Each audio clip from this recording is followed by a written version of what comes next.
So ayan guys, panahon na para mag-harvest. Ayan, marami na. Marami na po ako dito. Ayan o, kulay green. Ay, may mga kulay green pa, mga patubo. Ayan. So ito. Pink ko rin to, may pansili na. So mga mahilig sa anghang. Yan, okay.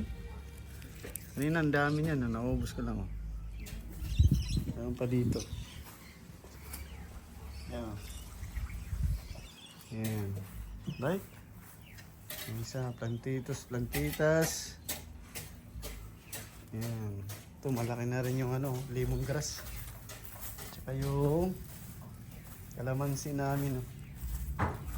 Yan oh, laki na. Pungkan yan eh, kalamansi at saka orange. Yan. Ayan, malunggay.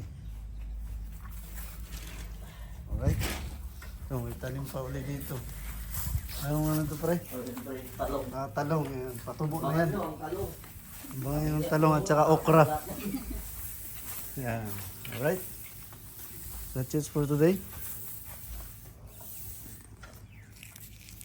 Yan pa tayo. Busin ko na itong mga pula na to. So, galing na ako sa trabaho ngayon. Ay mamitas muna kasi maliwanag pa eh. Yan. Okay. Umubos na yung pula.